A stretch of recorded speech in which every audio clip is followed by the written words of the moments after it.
기부일을 하도록 하겠습니다. 좋은 작품 만들어주셔서 감사하고요. 차별의 세상에서 소위 어린 여자로 불리며 살아온 우리의 슬픔과 우울, 불안, 그리고 그럼에도 잃지 않은 다정한 마음을 전하고 싶었다. 감독님으로 말씀이셨고요. 저는 다큐멘터리 감독은 정말 질문하는 사람이라고 생각을 해요. 저도 많이 이렇게 질문을 받아봤고 정말 질문을 받으면서 좋은 질문은 깊은 생각을 하게 되더라고요. 이제 질문을 그동안 해오셨던 감독님께 저희 한번 이제 질문을 받아보시고 저희도 이제 궁금한 질문들을 좀 해볼 텐데요. 여러분들이 이제 영화 보시면서 궁금했던 부분이나 소감들을 한번 감독님께 이제 말씀하실 준비를 좀 해주시고 그 안에 먼저 감독님 잠깐 감독님 본인 소개와 함께 영화에 대해서 짤막한 코멘트 한번 해주시고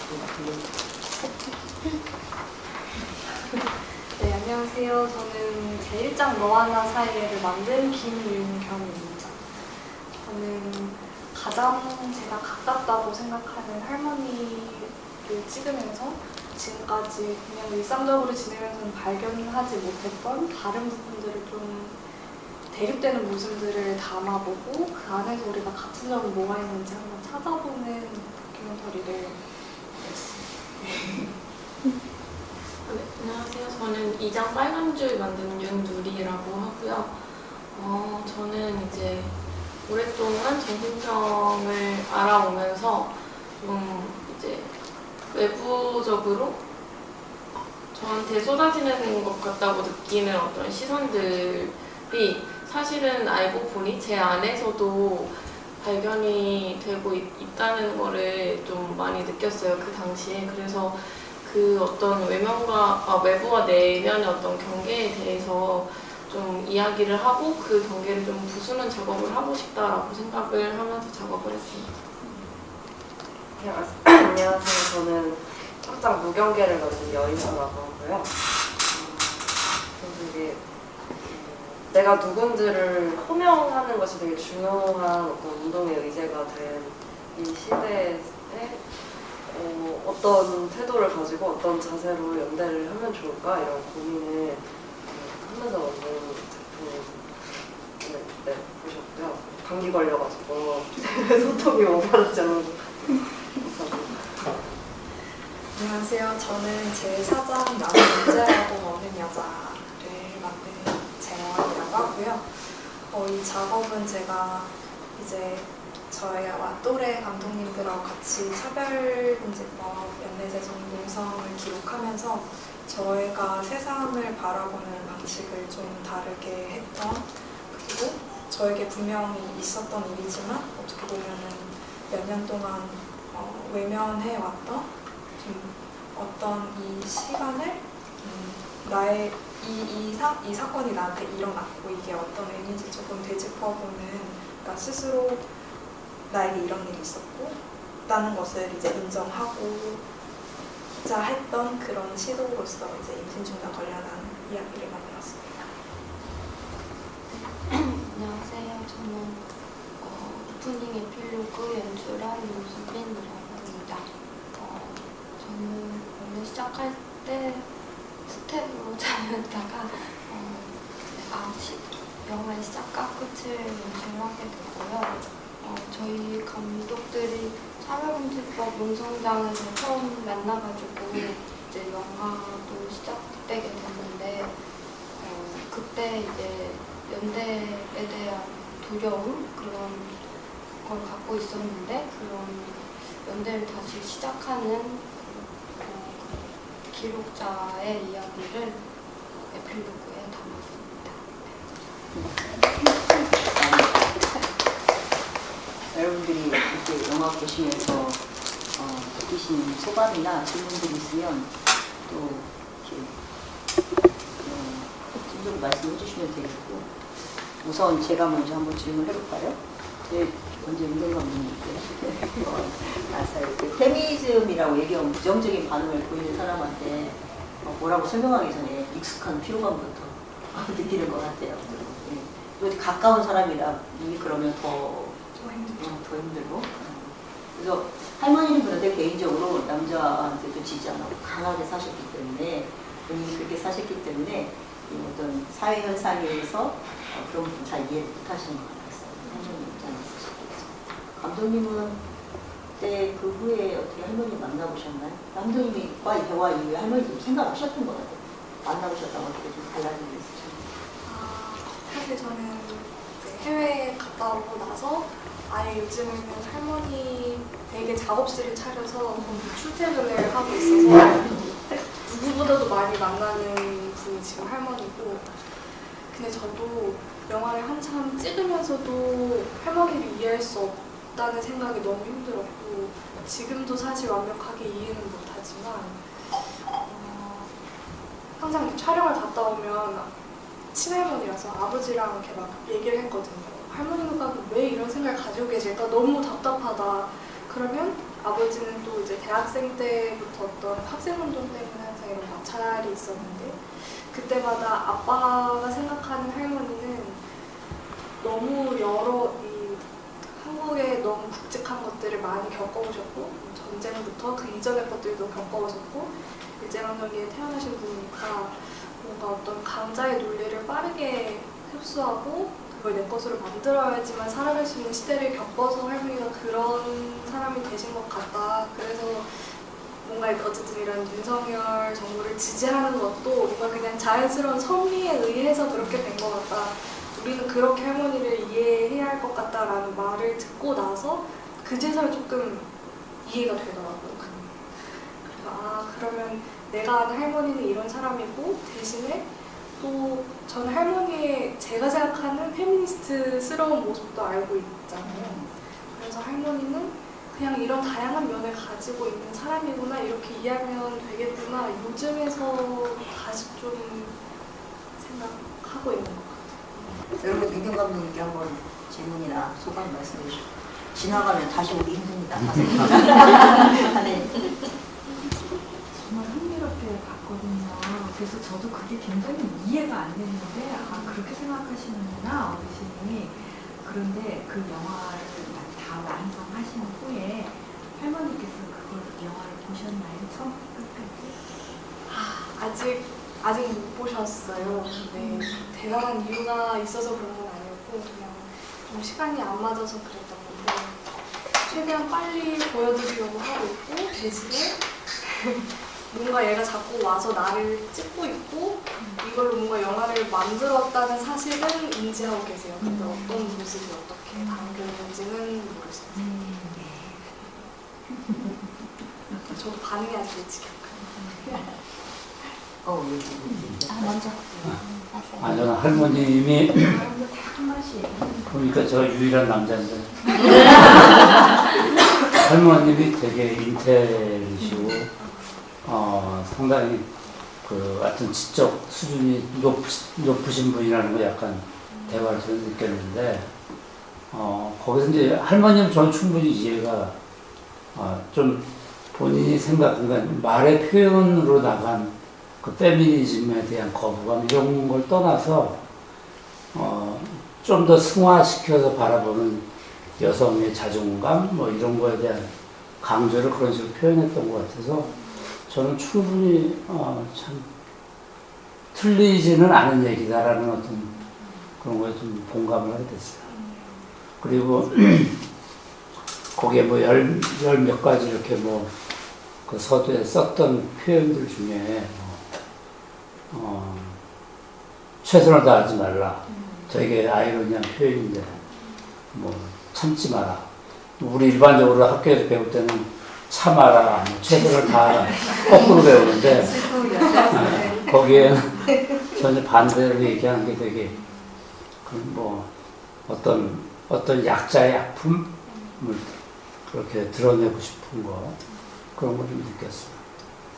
좋았습니다.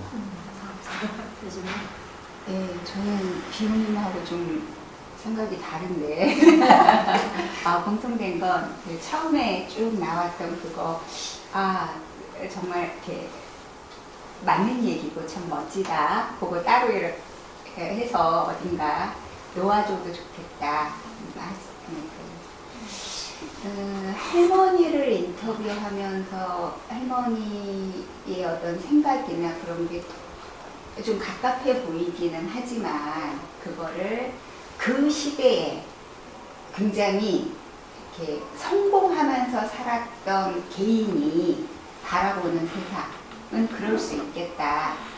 그러니까 우리가 이제 늘 얘기하고 싶었던 게 감독님이 이거는 개인의 어떤 성취나 이런 능력이 아니라 이 사회 구조에서 비롯된 차별, 불평등함 이것 때문에 여성들의 어떤 사회적인 진출이라던가 자기 실현 이런 게 막히고 있는 거 아니냐 이 얘기가 할머니한테 계속 막히는 거죠. 개인의 성공. 그러니까 어떤 시대 그 어려운 시대에 그런 자기 노력과 그리고 매번 성취를 물론 부단한 노력이 있으셨을 거고 근데 이게 대부분의 이 사회 주류 남성 사회가 요구하는 거죠. 노력해라. 네가 노력하면 그렇게 될 것이다. 라는 것. 근데 이거를 이제 조금 더 생각을 해봤어요. 어떤 이거는 세대 간의 견해 차이인가 아닐 거라는 생각이 들거든요. 동시대를 살아가는 20대 예를 들어 저희 이제 큰아이가 92년생이니까 30대, 20대로 이제 간 넘어가죠. 얘가 할머니랑 아주 비슷한 생각을 하고 있어요. 남자인데, 그러니까 더하죠. 그래서 우리 집에서 가장 얘는 구구 보수야. 4명 중에 이 스펙트럼이 있는데, 가장 이쪽이요. 그래서 쟤는 어쩌다 지옥발을 띄워먹었지. 이런 것들에 대한 생각, 그러니까 그 동시대를 사는 친구들이 갖고 있는 그런 모습들도 있을 텐데, 그래서 단순히 이것을 어떤 세대 간의 문제로 바라볼 수는 없는 거다. 혹시 그런 거에 대한 얘기가 있으면 좀 들려줄 수 있을까요? 근데 저는 또 그렇게는 생각을 못 해봤던 것 같아요. 좀 할머니와의 대화는 세대 간의 간극이 항상 기본으로 깔려있는 상태에서 생각을 했었는데 이렇게 말씀 들어보니까 그런 모르겠어요. 요즘 뭐 신문에서 많이 얘기하는 그런 20, 30대 보수적인 성향을 가진 남성분들과 할머니의 생각이 어떤 궤를 맞닿아 있을 수 있다는 생각을 지금 해봤고 아니면 예를 들어 최순 씨의 딸이 누구였죠? 정유라 씨. 정유라 그 사람 입장에서 우리가 이제 특정 개인을 둬서 그러는데 그런 위치에 가질 것들을 다 가지고 산 사람 입장에서 같은 여성이라고 하더라도 이 사회를 바라보는 이 시각이 과연 동질할까? 동등할까? 라고 하는 의문들. 그래서 이걸 그렇게 단순히 세대 간의 견해 차이라고 놓으면 굉장히 문제의 폭이 이렇게 좁아져 버리는 그런 시대뿐만 아니라 더 어린 세대들도 그렇게 보수적인 생각을 남녀를 떠나서 어쩌면 있을 수 있는 지점들이 좀 궁금했어요. 근데 또 뭔가 지금의 그런 젊은 보수층과 할머니가 가장 결정적으로 다른 건 할머니는 실제로 그런 차별들을 직접 경험하신 얘기를 저한테 되게 많이 하셨거든요. 그럼에도 불구하고 그런 생각을 가지고 있다는 게 저는 되게 신기한 거고 근데 그래서 좀 결은 다르지 않을까 하는 생각이 들어요. 그리고 그게 저는 할머니가 가장 재밌는 지점이라는 생각이 들고 영화에서 나오는 것처럼 차별을 받았는데 내가 이기면 차별받는 게 아니겠다는 뭔가 그 논리가 있을 수밖에 없는 그게 아니었다면 너무 좀 자존심이 상하는 일들이 많았기 때문에 어쩔 수 없이 그렇게 생각하면서 살아오신 게 아닐까 하는 생각도 들어요. 저도 질문 할머니가 대화하면서 사실 마지막에 이제 결론은 할머니 좀 이해하는 거였잖아요. 어떻게 보면. 근데 할머니 쪽에서는 어떤 변화가 있었을까 저는 그게 좀 궁금해요. 그러니까 이 소녀의 얘기를 들으면서 그것도 또 나도 이해할 수 있는 어떤 그런 것들이 있었는지 할머니 쪽에서. 전혀 이해 못하실 것 같아요. 일관성 있는 자세? 그거는 한번 직접 본인의 이야기를 들어봐야 더 잘 알 수 있을 것 같은데. 그러니까 왜냐하면 지금 이렇게 얘기했지만 세대 간의 문제가 아니고 어떻게 보면 좀 동시대 같은 세대에서도 있는 문제고 근데 서로 다른 의견들이고 다른 배경이 이런 거잖아요.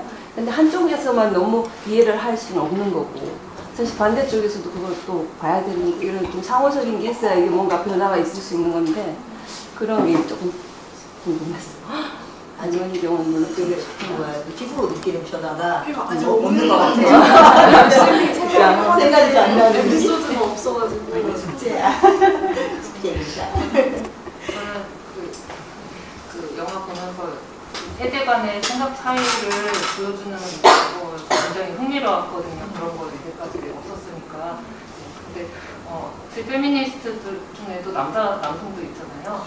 예, 그런 분들을 다룰 생각은 없는지. 왜냐면 이 페미니즘 자체가 그 모두의 페미니즘이나 모두를 위한 페미니즘이나 뭐 왼박스 이런 것도 보면 남자들도 너무 능력 있어야 돼 이러면서 울면 안 돼 뭐 이렇게 짐을 쥐어주잖아요.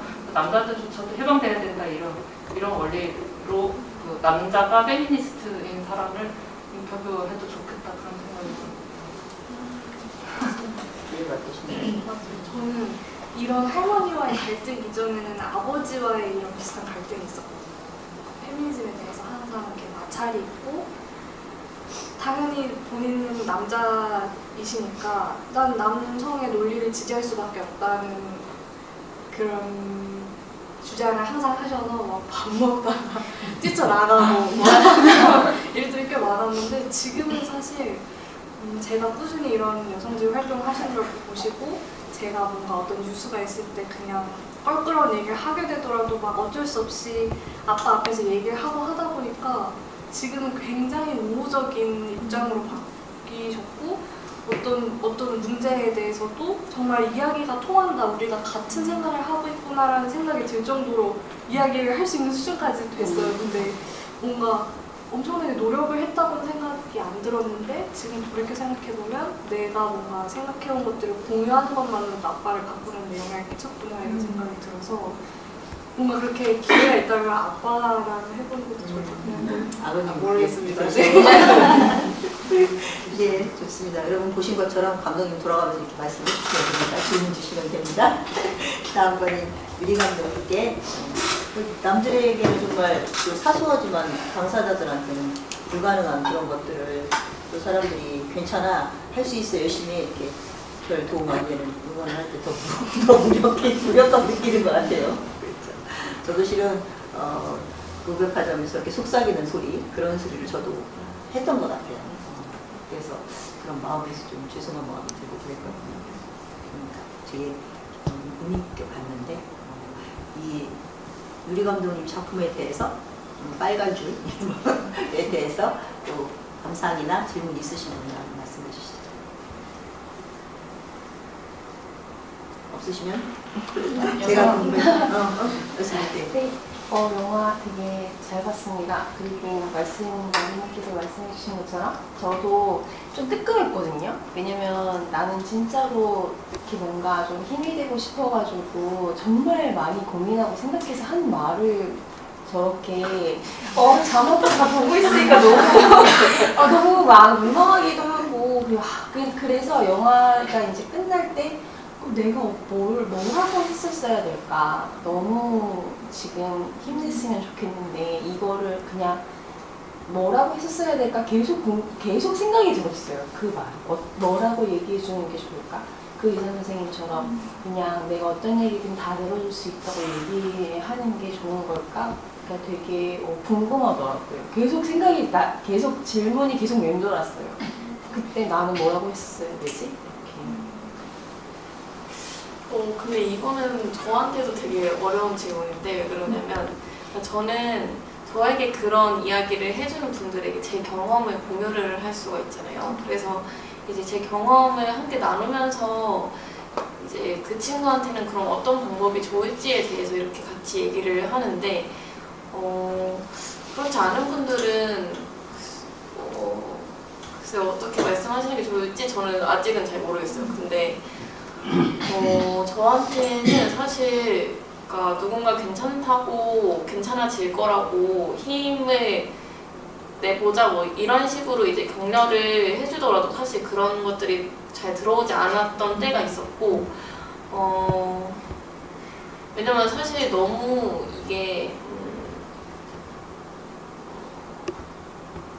결국에는 이 안에서 일어나는 일이잖아요. 그래서 그게 되게 어려운 것 같긴 한데 저는 그냥 언니가 있어요. 제가 이제 그 언니가 둘이 있는데 그 중에 특히 한 명이 좀 뭐랄까 같이 옆에서 고민해준다라는 느낌을 많이 받았어요. 그래서 뭐 저한테 잘 맞을 것 같은 병원을 같이 알아봐 준다든지 뭐 이런 것들이 있는데 너한테 좀 도움이 될 것 같아 라고 약간 권유하듯이 이야기를 해준다든지 이런 것들이 저는 실질적으로 많이 도움이 됐고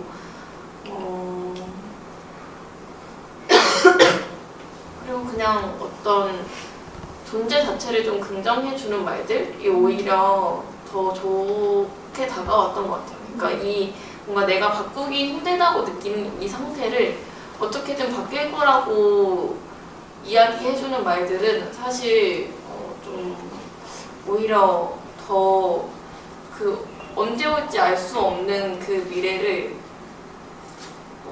상상하기 어려운 상태에서 자꾸 그 미래를 강요하는 것 같이 느껴져서 좀 더 답답하다는 느낌을 많이 받았거든요. 그래서 좀 더 이제 지금의 상태를 함께 고민해주고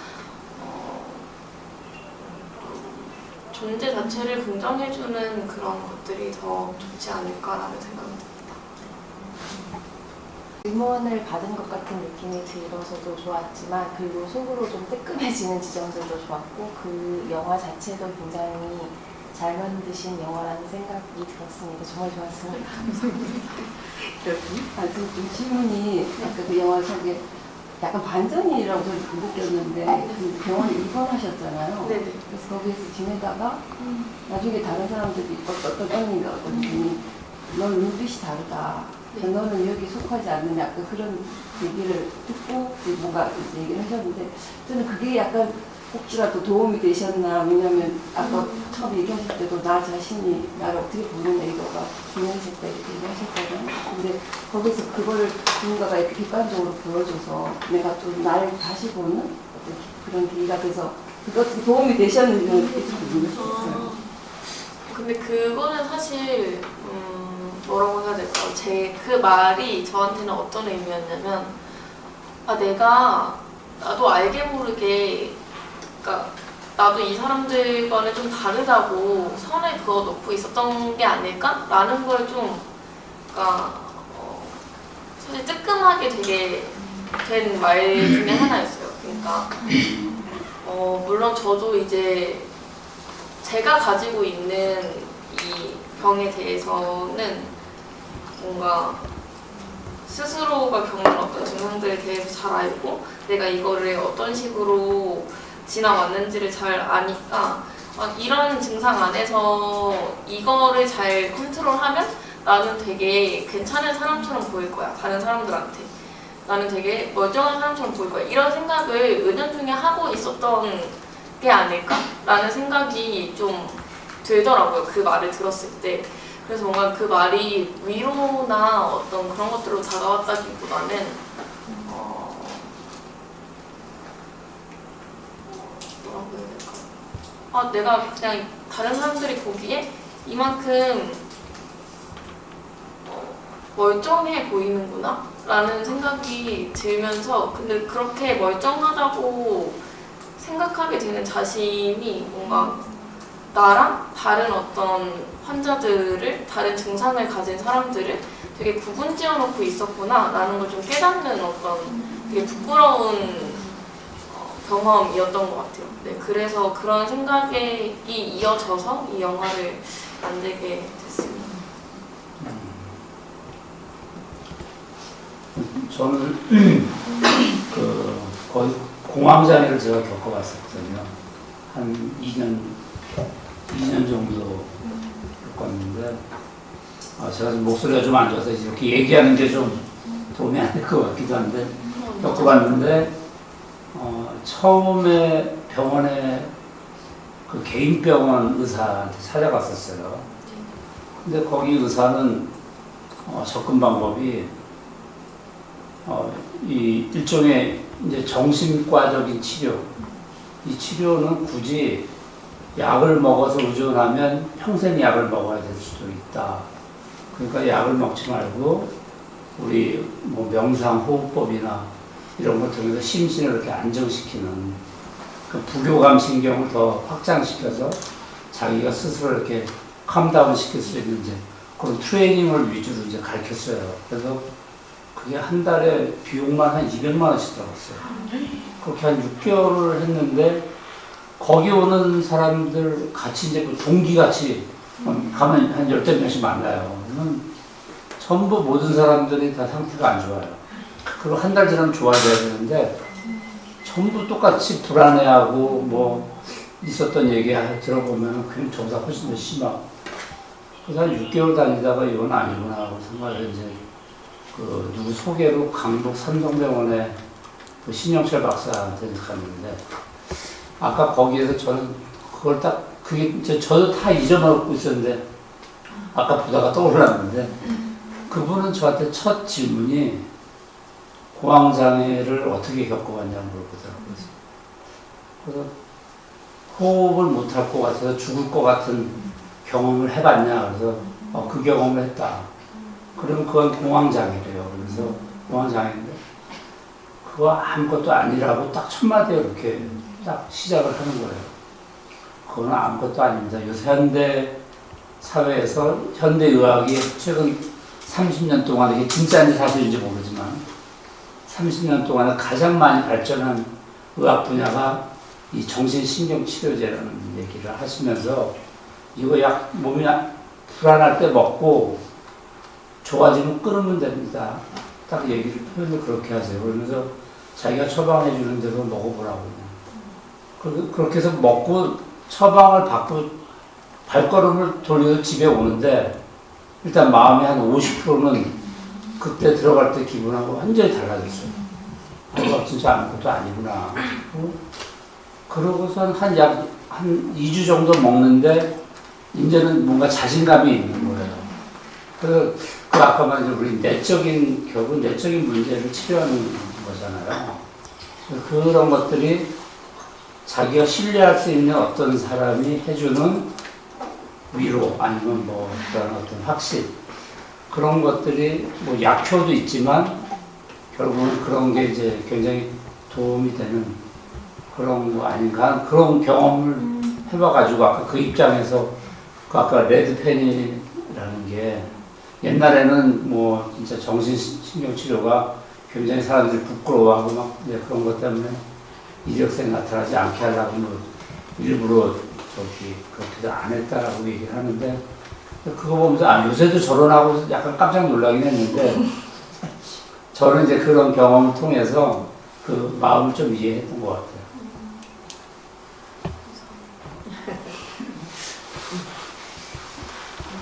작가님의 이제 작품을 보고 지금 현재 우리 말씀하셨듯이 저희 이제 딸이 현재 그 우울과 이제 공황장애증 3년째 이제 겪고 있기 때문에 이 작가님은 어느 정도 그 내면의 어떤 고통과 심적인 그런 아픔들을 겪었을지 저는 그 작품을 보면서 공감을 했고 거기서 막 화청이 막 들리는 그러한 그 글자들이 제 마음에 확 와닿는데 제가 솔직히 딸이 겪고 있는 그 고통을 제가 모르기 때문에 옆에서 발작이 일어났을 때 제가 어떻게 위로를 해야 될지 제가 공감을 할 수 있는 부분이 없는데 정말 아까 그 작품에서 그 내면과 외면의 경계를 부수는 그런 그 작품을 하고 싶다라고 했을 때 정말 빠른 시일 내에 저희 딸이 정말 내면의 그 어둠에서 깨어서 외면으로 나와서 자기의 존재를 정말 확실하게 어떤 자신감을 가지고 나올 수 있었으면 하는 보면서 그러한 그 생각을 좀 많이 했어요. 그래서 참 감동 있게 저는 봤습니다. 산사를 보내고 싶습니다. 자, 이제 윤유리 감독님께 말씀 드리고 싶은데 실은 저도 여기 지금 이 정권이 더 힘들잖아요. 뭔가 희망을 갖고 기정책에 여러 가지 부지정책 희망을 갖기 더 힘든 데라서 더 힘든 것 같아요. 요즘 같은 경우에. 그리고 또 개인적으로 성소수자 국민들이 많이 계셔가지고 특히 어머니에게 많이 감정이입을 해서 어머니들이 하실 얘기가 많으실 것 같아요. 예, 또 질문이나 소감 있으시면 한번 말씀해 주시면 좋겠습니다. 뭔가 베이비시트를 해줄 수 있는 사람을 구해야 되는 그런 힘든 점들이 있고, 그 다음에 이제 성소자분들 얘기로는 성소자는 겉으로 티가 좀 불나지만 바로 티나기 때문에 일상에서 혐오의 말을 너무 많이 듣는다는 거예요. 뭐 전철이들 버스에서. 그래서 그때 더 들으는 생각은 혐오표현 방지 금지법에 그게 나와야 되겠다 그런 생각이 그때 들었었거든요. 그때 그 어머니 생각이 많이 났었어요. 되게 이입이 많이 됐다. 그리고 우리가 하고 있는 일도 자식이 어떤 눈으로 볼 것인가 이런 생각도 저희 많이 하거든요. 네. 그래서, 어머니 영화를 보시고 어떻게 반응을 보이셨나요? 어머니가 그 가편집본을 몇 번 보여드렸었는데 최종본이 나왔을 때 되게 구성이 좋아졌네, 뭐 깔끔해졌네 이렇게 막 얘기하더니 페이스북에다가는 되게 감동적으로 동시대를 살아가는 사람들의 이야기고 막 이렇게 막 남겨주더라고요. 제일 열성적인 관객이셨어요. 저희가 상영회 하고 이렇게 하면 가족분들이 일가 친척이 오셔가지고 제일 열정적으로 봐주신 가족분들이셨어요. 동생도 전에 자기가 했던 말이 이번에 안 나왔다고 저는 개인적으로 그게 되게 인상적이었어요. 어머니입니다. 그 감독님이랑 그 동생분이랑 많이 고민을 하시다가 삭발을 하는 것이 좋을까? 뭐 그렇다고 또 자식 싫어한다고 또 그것 때문에 엄마가 안 하는 것도 그 권할 수도 있고 권하지 않을 수도 없고 할 때 정작 엄마, 또 동생분이 엄마 머리잖아. 엄마 머리인데 엄마가 결국 그 혼란스러움이 싫어서 뭐 아들 인찬을 위해서가 아니라 그 혼란을 겪게 하는 것이 나도 싫다. 그래서 안 하겠다라고 되게 의사표시를 한 거고, 아니 가족끼리 이렇게 솔직하게 매우 깊게 그런 얘기를 다 하고 살 수 있을까 저는 그게 되게 놀랍더라고요. 그리고 계속 감독님께서 이거 당사자가 아닌 내가 하는 것이 맞을까? 당사자가 제일 하는 게 저기 맞을까? 그런 고민도 하셨고, 그리고 계속 이런 목소리를 내는 것이 필요하다고 생각을 하셨는데 지금 어떻게 생각하세요? 당사자. 제가 이 영화를 처음 시작해본 게 그 발달장애인 부모들의 집회에 갔을 때 되게 자식으로서 좀 듣기 힘든 말들이 좀 많았어요. 예를 들어 뭐 아이를 안고 뭐 죽을 생각을 했다든지 근데 당연히 그런 생각 하실 수 있고 무슨 마음인지 너무 알겠지만 만약에 이 운동의 주인이 발달장애인 당사자들이었으면 저런 말이 필요하지 않았을 텐데 이런 생각이 들어요. 그러면서 계속 어떤 발달장애인 당사자들이 직접 하는 운동이 어디 있을까 이러면서 많이 찾아다니기도 했었고 그런 고민이 계속 들었던 것 같아요. 여성 청년으로서도 그렇고 그런 고민이 드는데 그래서 뭐 당사자가 아닌 사람이 말을 해야 된다 말아야 된다 이렇게 정답을 내릴 수 있는 문제는 아닌 것 같고 중요한 거는 내가 어떤 위치성을 가지고 이 운동에 참여하고 있는지를 계속 스스로에게 질문하는 과정이 중요한 것 같고 그런 질문만 할 수 있는 그런 질문만 한다면 아까 말했던 뭐 백래시 언어들이라든지 그런 것들도 많이 없어질 것 같아요. 내가 누굴까? 질문하는 게 중요하지 않을까? 어머님은 머리 안 깎으시고 동생님은 또 모자를 사신 게 굉장히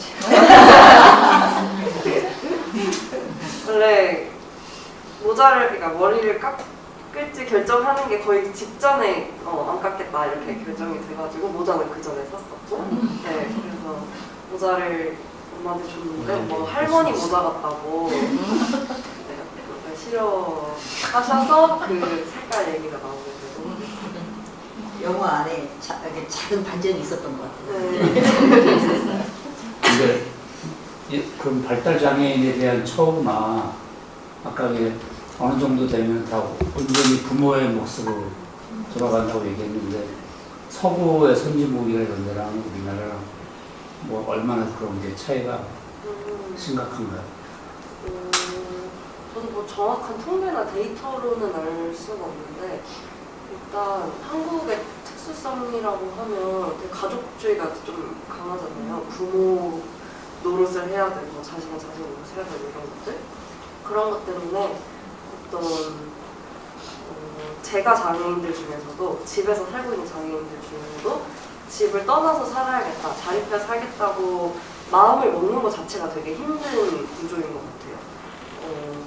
물론 지원 체계 되게 부족하고 발달장애인들이 할 수 있는 지원주택, 자립주택 이런 것들이 많이 부족하지만 또 문화적인 거?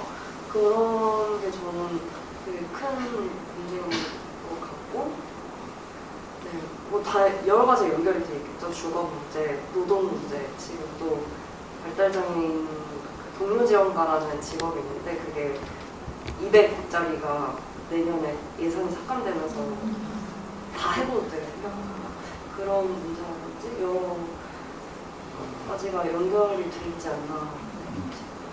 우리나라에서는 참고로 이동권 투쟁을 계속 하잖아요. 외국의 사례는 이동권이라는 말 자체가 없더라고요. 외국에서는 이동권이라는 말이 거론되지 않을 만큼 최소한 기본적으로 장애인들이 어쨌든 이동을 해야 뭘 할 수 있는 그런 부분이 되었는데 우리나라 이동권 투쟁은 20년 이렇게 되어 있는 그런 부분들이라. 다음에 그러면 이재원 감독의 나는 문제라고 묻는 여자.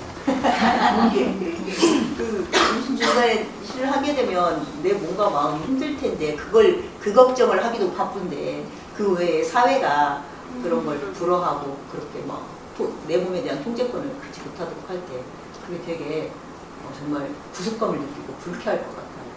1963년도에 프랑스에서 하던 고민을 지금 우리나라 진행하고 있는데 그런 부분에서 영화를 참 만들어주셔서 잘 봤고요. 이재원 감독님께 소감이나 질문 말씀 있으시면? 이게 좀 다큐가 아닌 느낌을 좀 받긴 했어요. 그리고 다른 배우가 배우가 하죠. 그러면 어쨌든 근데 제목은 이제 나는 문제없는 여자였잖아요. 근데 마지막에 어쨌든 거기 덴마크에서 자기의 그 이제 중간 이것도 쉽게 이제 하고 다 공개 없이 근데 이제 나중에 한국 돌아와서 이렇게 운동하는 거 보고 하면서 이제 고민을 하게 되는 그런 걸로 끝났는데 그게 문제가 없는 게 아니라는 걸 결론을 내리신 것들은 약간 의미가 있는 건지 그리고 어떤 고민을 하고 있을까 그런 생각이 좀 들었어요. 네, 말씀해주신 것처럼 이게 어떻게 보면은 저에게 있었던 과거의 일을 재구성해보자는 걸로 시작을 했고 그랬을 때 다큐멘터리에서 되게 다양한 방식들이 있겠지만 예전에 가지고 있던 기록들이나 뭐 물건들로 뭔가 좀 풀어보는 걸로 시작할까 이런 고민을 했었다가 나중에는 이것의 목표가 명확해지는 시기가 한 번 있었어요. 이제 자료조사를 하다가 예를 들어 제가 이제 자라왔을 때는 저희 가장 충격이었던 게 약물로 임신 중단을 할 수 있다는 것 자체도 사실 그 일이 일어나기 전까지는 몰랐어요. 그래서 이런 정보는 그러니까 막연한 공포감 뒤에 있는 이런 정보는 왜 아무도 얘기해주지 않았지?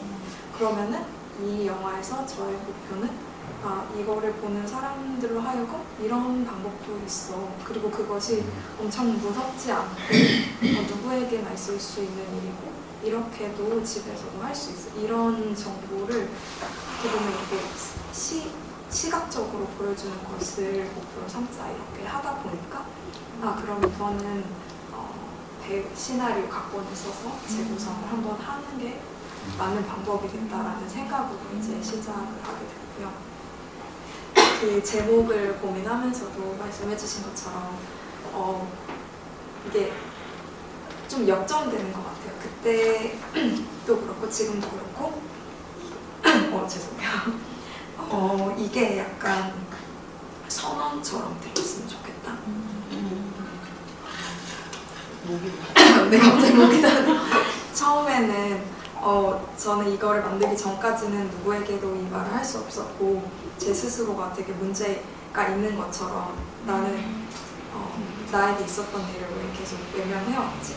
되게 없던 일인 것처럼 행동을 해왔고 누가 이런 질문을 하면 애써 저한테는 그런 일이 없었던 거죠. 막 피하거나 아니면 참여를 하지 않거나 이런 식으로 했는데 그러니까 스스로를 문제 없는 사람으로 명하면서 거기서 오는 해방감 그리고 이런 비슷한 상황에 있는 사람들에게 괜찮은 누구에게나 일어날 수 있는 일이고 문제 없었다고 건네고 싶은 그런 말이었던 것 같기도 해요. 그래서 사용하면서 네님? 저는 정말 오늘 이 옴니버스 형식으로 5편을 보면서 한 편 한 편이 정말 너무너무 반짝반짝한다. 그리고 우리의 다음 세대는 누가 뭐 줄든 말든 상관없이 참 괜찮은 사회가 되겠다. 약간 이런 마음을 좀 가졌고 그 낙태에 대해서 그 영화를 보면서 사실 저희 세대, 제가 이제 60이 다 돼 가는데 저희 세대에서는 알게 모르게 사실 낙태를 한 사람이 많죠. 제가 여기서 최초로 밝히는데 저도 낙태를 한 경험이 저도 했습니다. 안한 사람 분들을 알겠어요. 네, 이건 이제 사람 사회로 인해서 경험하기 전이나 후나 뭐 여러 가지가 있겠지만 근데 그런 감정들이 이게 계속 나이가 들면서 내가 죄를 지었다는 생각을 나 혼자 계속 하는 거예요. 그 누가 얘기하지 않아도 아무도 얘기하지 않았는데 나는 죄를 지었다는 생각을 계속하면서 나는 죽어서 이걸로 인해서 벌을 받을 거야. 이런 생각이 이제 저 안에 계속 이렇게 이제 쌓여 있는 거죠. 쌓여 있는데 최근 들어서 그 낙태죄 폐지운동하고 여러 가지 관련된 거 이런 걸 쭉 저 자료나 영상이나 이런 걸 보면서 이게 제가 아니었구나. 이거는 내가 내 몸을 내가 결정할 수 있는 어떤 권리였구나. 이런 생각을 좀 하게 됐어요. 영화를 보면서 마음이 와닿았고 또 한 가지는 또 이런 생각도 있어요. 제가 아는 친구 중에 그 남아 선호 사상이 아주 강한 집안의 며느리로 들어가서 정말 3번, 4번을 그 성별을 지금은 우리가 성별을 뭐 병원에서 알려주잖아요. 그 예전에는 그걸 알려주는 게 금지되어 있었어요. 그게 성별이 여아인 걸로 판명이 되면 다들 남아서 근데 그 친구가 어떻게 하든지 그거를 알아갖고 한 3번, 4번을 계속 유산을 한 거예요. 자기가 아들을 낳기 위해서. 근데 저는 그걸 보면서 물론 이제 그 낙태는 여성이 자기 몸을 자기 스스로 결정할 수 있는 권리 이런 건 있지만 또 그런 걸 보면서 이 낙태를 어떻게 또 바라봐야 하나 이런 생각도 좀 들더라고요. 오로지 남자아이를 놓기 위해서 내가 지금 이거를 그리고 그걸 거리낌없이 얘기를 하는 거예요. 근데 그 얘기를 들었을 때는 상당히 불편했거든요. 근데 이런 문제에 대해서 갖고 계신 생각이 있으신지 여쭤보고 싶어요. 네. 말씀해 주신 것처럼 제가 이 작업을 하고 그리고 지금 그 이후에도 이 그냥 나의 고백에서 좀 멈추지 않고 이 한국 사회, 한국 역사의 맥락 안에서 이 임신 중단을 이제 중심으로 여성의 몸으로 국가가 어떻게 다뤄왔는지에 대해서 조금씩 조사를 하다 보니까 말씀해주신 것처럼 그 이제 남아선호 사상 외에 정말 아름아름 이렇게 경험이 있으신 저희 어머니 세대도 많이 계셨고 이 윗세대에서도 뭐 이게 그 의술이 발달하지 않았을 때는 뭐 그런 자료들까지 있더라고요. 뭐 동의보감에서는 뭐 이게 자연에서 나온 어떤 뭐 것들로 뭐 한다든지 이런 식으로 되게 많이 나오서 이게 단순히 저는 그렇게 생각하고 싶지는 않았어요. 이제 여성이 너무 중요한 게도 여성이 자신의 삶을 선택할 수 있는 권리도 너무 맞는 말인데 이것이 그걸 뛰어넘어서 국가가 그 여성의 몸을 어떻게 대하는가에 대한 질문까지도 이어지긴 하더라고요.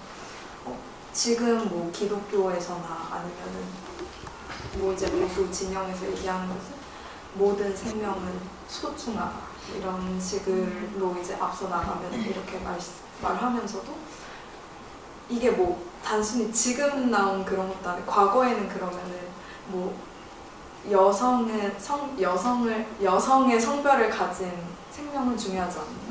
혹은 이 진찰 과정에서 이제 의사들이 아름아름 뭐 장애를 가질 수 있을 것 같은 그런 가능성이 있는 아이들이 있을 때 스스럼 없이 권유를 한다던가 이런 일이 있을 때 그러면 그 생명 안에서도 이 낙차가 있다는 건가? 약간 그런 생각까지 들면서도 이 사람들이 하는 얘기가 이게 앞뒤가 안 맞는다는 생각이 드는 거예요, 너무나. 그렇게 생각했을 때는 이게 단순히 임신 중단할 수 있는 권리가 내 삶을 결정한다는 그런 권리를 넘어서 국가가 어떻게 사람들의 몸을 통제하는가? 이런 것 가지고 조금 질문할 수 있는 그런 생각한 것 같아요. 감사합니다. 이제 이수빈 감독님께 한번 해볼게요. 에필로그랑 오픈을 만들어 주셨는데 덕후로 만드는 그런 생각했는데 전체 가장 중점을 둔 부분이 어떤 부분이었는지 한번 저희가 4개의 에피소드가 이제 감독들의 개인의 경험을 다루고 있는데 이거를 이제 차별금지법이라는 것과 어떻게 연결시킬까 그런 생각을 하면서 이 전체 영화가 좀 우리가 좀 다르고 좀 두려움도 있고 하지만 계속 연결되고 싶어하는 마음이 있구나. 그 각각의 영화에서 뭔가 타인한테 내 얘기를 하고 싶고 당사자가 아니지만 모두가 함께하는 운동 무엇일까? 내가 같이 당사자가 아님에도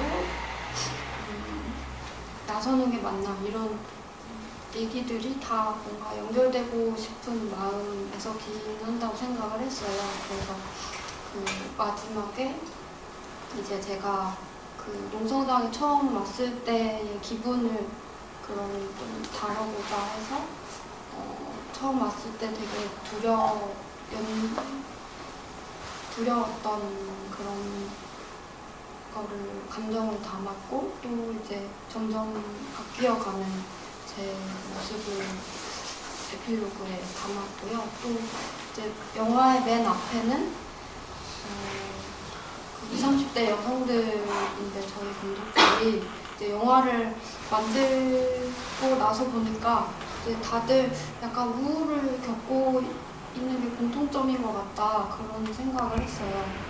그래서 그런 생각을 하면서 이 우울이라는 거를 뭔가 내 삶에서 뿌리 뽑아야 되는 그런 게 아니라 그거를 우울한 나를 수용하고 인정하고 그다음에 이거를 뭔가 타인의 고통에 대해서 또 예민하게 볼 수 있는 그런 삶의 요소로서 다뤄보자 해서 이제 앞에 선언문으로 이렇게 만들게 되었습니다. 그래서 이렇게 뭔가 최선을 다해 그런 것들 이제 다 거부하고 또 부족한 나를 용서하는 그런 메시지로 저희 감독들이 다 한 톨 한 톨 다 이렇게 논의를 거쳐서 한 거거든요. 네. 감독님께 한 분만 시간 관계에서 한 분만 더 소감을 드리겠습니다. 정말 굉장히 젊은 감독님들이 사실 굉장히 중요한 주제를 하나하나 이렇게 섬세하게 다뤄주셔서 정말로 솔직히 기대 몇 배의 이상으로 정말 감동적으로 제가 봤거든요.